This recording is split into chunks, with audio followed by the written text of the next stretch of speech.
በዛሬው መረጃችን የኢራን ፓርላማ አፈ ጉባኤ መሐመድ ባቂር ካሊባፍ የኢራን ጦር ለማንኛውም አይነት ጥቃት ተገቢውን ምላሽ ለመስጠት ዝግጁ መሆኑን ገልጸዋል። ለሁሉም አማራጮች ተዘጋጅተናል፣ ጠላቶቻችን ይደነቃሉ በማለት ዛቻ አዘል መልእክት አስተላልፈዋል።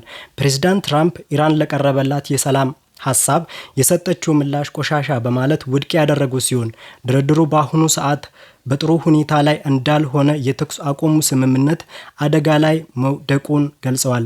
ትራምፕ ወደ ቤጂንግ በማቅናት ከቻይናው ፕሬዝዳንት ዢ ጂንፒንግ ጋር የሚያደርጉት ስብሰባ ላይ የኢራን ጉዳይ ዋነኛ አጀንዳ እንደሚሆን ይጠበቃል። ባለፉት ጥቂት ቀናት ውስጥ በአሜሪካና በኢራን መካከል ያለው ወታደራዊ ውጥረት ወደ አዲስ ምዕራፍ ተሸጋግሯል። ፕሬዝዳንት ትራምፕ ወደ ቻይና ከመብረራቸው በፊት በሰጡት መግለጫ በሁለቱ ወገኖች መካከል የነበረው የተኩስ አቁም ስምምነት አሁን ላይ ትርጉም አልባ ደረጃ ላይ መድረሱን ገልጸዋል።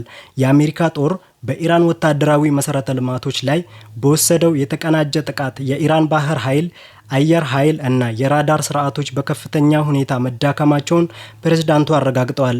በተለይም የኢራን አብዮታዊ ዘብ ወይንም IRGC እንደ ዋነኛ ጥንካሬ የሚጠቀምባቸው የፈጣን ትናንሽ መርከቦች ወይንም ሞስኪቶ ፍሊት ስትራቴጂ በአሜሪካ MQ-9 ሪፐር ድሮኖች እና አፓቼ ሄሊኮፕተሮች አማካኝነት እየተመቱ ይገኛሉ ብለዋል።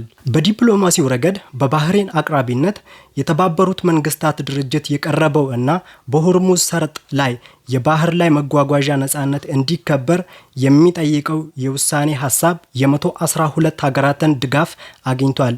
ይህም ዓለም አቀፋዊ ድጋፍ ኢራን በጎረቤቶቿ ላይ የምታደርገውን ጥቃት እንድታቆም እና የባህር ላይ ንግድ መስመሮችን ደህንነት እንድታከብር የሚያስገድድ ነው። በተያያዘም የተባበሩት አረብ ኤምሬት በነዳጅ ማከማቻዎቿ ላይ ለደረሰባት ጥቃት አጸፋ በመስጠት የኢራንን የነዳጅ ማጣሪያ በመምታት ወደ ጦርነት በይፋ መግባቷ በቀጠናው ያለውን ወታደራዊ ሚዛን ቀይሮታል።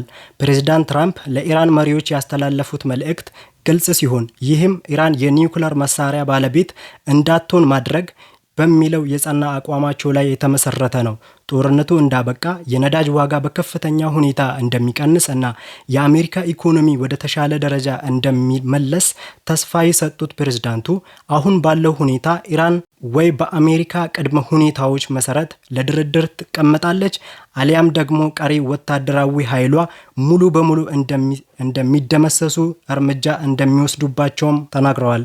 የሳውዲ አረቢያና የተባበሩት አረብ ኤምሬትስ አየር ኃይሎች በቅርቡ በኢራን ላይ ጥቃት መፈጸማቸውን የሚገልጹ ሪፖርቶች መውጣታቸውን ተከትሎ በመካከለኛው ምስራቅ ያለው ውጥረት እጅግ አሳሳቢ ደረጃ ላይ ደርሷል። ምንም እንኳን በአሁኑ ወቅት የተኩስ አቁም ስምምነት እንዳለ ቢነገርም የባህረ ሰላጤው ሀገራት ግን ከኢራን የሚሰነዘርባቸውን የሰው አልባ አውሮፕላንና ሚሳኤል ጥቃቶች ለመከላከል ጥረታቸውን ቀጥለዋል።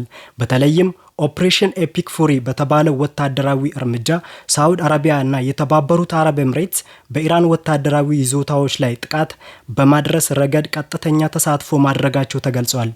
በአሜሪካ በኩል ፕሬዝዳንት ትራምፕ የኢራን ባህር ኃይል እና የአየር ኃይል አቅም ሙሉ በሙሉ በሚባል ደረጃ መዳከሙን ገልጸዋል።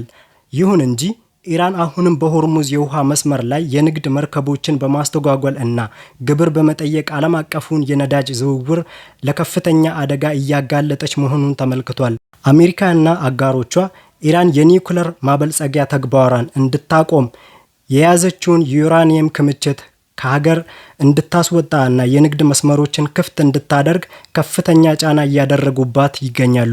የትራምፕ አስተዳደር ከቻይናው ፕሬዝዳንት ዢ ጂንፒንግ ጋር ለሚጠበቀው የሰሚት ውይይት ዝግጅቱን እያጠናቀቀ መሆኑን የሀገር ውስጥ ጉዳይ ሚኒስትር ዶግ በርገም ገለጹ።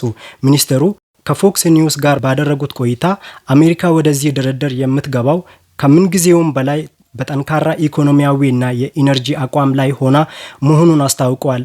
እንደ ሚኒስቴሩ ገለጻ በአሁኑ ወቅት የአሜሪካ ኢኮኖሚ ጥንካሬ እያሳየ ሲሆን በተቃራኒው የቻይና ኢኮኖሚ እየተዳከመ መምጣቱን ጠቁመዋል።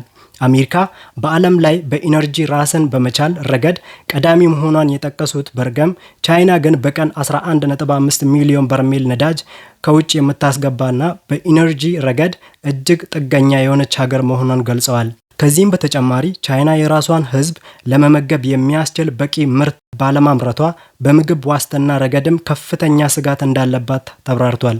ለዘመናዊ ቴክኖሎጂ አስፈላጊ በሆኑት ሬር ኤርዝ ማዕድናትን ላይ ቻይና ያላትን የበላይነት ለመስበር አሜሪካ በፕሮጀክት ቮልት አማካኝነት የ12 ቢሊዮን ዶላር ፈንድ መድባ እየሰራች ትገኛለች። በአላስካ አዳዲስ ማዕድን ቁፋሮዎች ለማፋጣን የመሰረተ ልማት ግንባታዎችን እየተከናወኑ ሲሆን ቻይናን ያላካተተ አዲስ የዓለም አቀፍ ማዕድን የንግድ ጥምረት ለመመስረት ንቁ እንቅስቃሴ እየተደረገ መሆኑን ሚኒስቴሩ አረጋግጠዋል። የአሜሪካው ፕሬዝዳንት ዶናልድ ትራምፕ እና የቻይናው ፕሬዝዳንት ዢ ጂንፒንግ በቤጂንግ የሚደረጉት ከፍተኛ ተጽዕኖ ያለው መሪዎች ጉባኤ ትኩረት የሳበ አጀንዳዎችን ይዞ ተጀምሯል። ይህ ጉባኤ በሁለቱ ሀገራት መካከል ያለውን ግንኙነት ብቻ ሳይሆን በዓለም አቀፍ ፖለቲካ እና ኢኮኖሚ ላይ ትልቅ ሚና ይጫወታል ተብሎ ይጠበቃል። የጉባኤ ዋነኛ አጀንዳዎች ምንም እንኳን ስብሰባው በአሜሪካ እና በቻይና መሪዎች መካከል ቢሆንም የኢራን ጉዳይ በቀዳሚነት የውይይት ርዕስ እንደሚሆን ታውቋል። ቻይና የኢራን ነዳጅ ዋና ገዢ በመሆኗ በሆርሙዝ ሰርጥ ላይ የምታየው አለመረጋጋትና በኢራንና በአሜሪካ መካከል ያለው ውጥረት ለሁለቱም ሀገራት ኢኮኖሚ ስጋት ሆኗል። በተጨማሪም የሚከተሉት ነጥቦች በውይይቱ ላይ በዝርዝር ይታያሉ ተብሎ ይጠበቃል። የታይዋን ጉዳይ ቻይና በታይዋን አካባቢ እያደረገችው ያለው ወታደራዊ እንቅስቃሴ እና አሜሪካ ታይዋንን ለመከላከል ያላት ጽኑ አቋም በስፋት ይገመገማል። የንግድ ግጭቶች እና ታሪፍ በሁለቱ ሀገራት መካከል ያለው የንግድ ሚዛን መዛባትና የተቀመጡ የግብር ተመኖች ወይንም ታሪፍ ላይ መፍትሄ ለማምጣት ውይይቱ ይደረጋል። ቴክኖሎጂ እና ኤአይ በአርቲፊሻል ኢንተለጀንሲ እና በከፍተኛ ቴክኖሎጂ ዘርፍ ስላለው ዓለም አቀፍ ውጤቶች ላይ መሪዎች ይመክራሉ። አደንዛዥ እጽ ቁጥጥር ከቻይና ወደ አሜሪካ የሚገቡ ፋንታኒል ጥሬ ዕቃዎች ለመቆጣጠር በሚቻልበት ሁኔታ ላይ ስምምነት ላይ ይደርሳሉ ተብሎ ይታሰባል። ከፕሬዝዳንቱ ጋር የተጓዙ ልዑካን ፕሬዝዳንት ትራምፕ ለዚህ ጉባኤ ልዩ ትኩረት መስጠታቸውን የሚያሳይ ይዘዋቸው የተጓዙት ከፍተኛ ባለስልጣናትና የቢዝነስ መሪዎች ስብሰባ መሆኑ ነው። የመንግስት ባለስልጣናት የውጭ ጉዳይ ሚኒስትር ማርኮ ሩቢዮ፣ የመከላከያ ሚኒስትር ፒት ሄግሴት እና የገንዘብ ሚኒስትር ስኮት ቤሰንት ልዑካን ውስጥ ተካተዋል። የቢዝነስ መሪዎች እንደ ኢለን ማስክ፣ ቲም ኩክ ወይንም አፕል፣ ብላክ ሮክ ያሉ 16 የዓለም ግዙፍ ኩባንያዎች ዋና ስራ አስፈጻሚዎች በቤጂንግ ተገኝተዋል። እነዚህ መሪዎች በቻይና ያላቸውን ግዙፍ ኢንቨስትመንት ለማስጠበቅ እና ምቹ የንግድ ሁኔታ እንዲፈጠር ዲፕሎማሲያዊ ግፊት ለማድረግ ያለሙ ናቸው። ሊደረሱበት የሚችሉ ስምምነቶች በጉባኤ ማጠቃለያ ላይ በሁለት ዋና ዘርፎች ውጤት ይገኛል ተብሎ ይጠበቃል።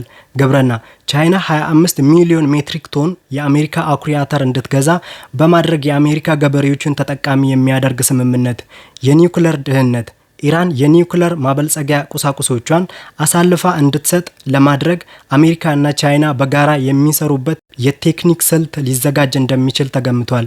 ይህ ጉባኤ በሁለቱ ሀያላን ሀገራት መካከል ያለውን ቀዝቃዛ ግንኙነት ወደ አዲስ ምዕራፍ ሊያሸጋግር የሚችል ወሳኝ መድረክ እንደሚሆን እየተገለጸ ይገኛል። አበቃን። በሚቀጥለው አዳዲስ መረጃዎች እስከምንገናኝ መልካም ጊዜ ይሁንላችሁ።